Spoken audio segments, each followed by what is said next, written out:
एक राजा था। उसका काफ़ी बड़ा साम्राज्य था। उसके राज्य में प्रजा हर तरह से खुशहाल थी। राजा को अपने उत्तराधिकारी की तलाश थी। उसके 3 बेटे थे। राजा उस पुरानी परंपरा को नहीं निभाना चाहता था कि उसने सबसे बड़े बेटे को ही गद्दी पर बैठाया जाए। वह सबसे बुद्धिमान और काबिल बेटे को सत्ता सौंपना चाहता था। इसलिए राजा ने उत्तराधिकारी के लिए तीनों की परीक्षा लेने की फैसला किया।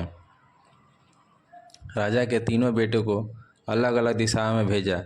उसने हर बेटे को सोने का एक एक सिक्का देते हुए कहा कि वे इसे ऐसी चीज़ खरीदे जो पुराने महल को भर दे। पहले बेटे ने सोचा कि पिता तो सठिया चुके हैं, इस थोड़े से पैसे से इस महल को किस चीज़ से कैसे भरा जा सकता है। इसलिए वह एक मैखाने में गया, शराब पी और सारा पैसा खर्च कर डाला। राजा ने दूसरे बेटे ने भी इसको भी आगे सोचा। वह उस नतीजे पर पहुंचा कि शहर में सबसे सस्ता तो कूड़ा कचरा ही है, इसलिए उसने महल को कचरे से भर दिया।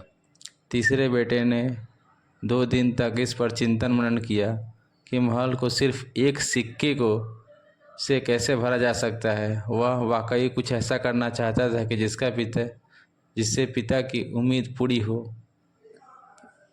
उसने मोमबत्ती और लोबान की बत्तियाँ खरीदी और पूरे महल को रोशनी से और सुगंध से भर दिया।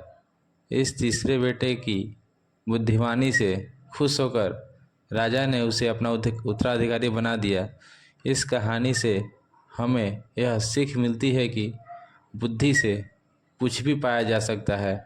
अगर यह कहानी आपको पसंद आई हो तो कृपया करके चैनल को लाइक और सब्सक्राइब कर दें।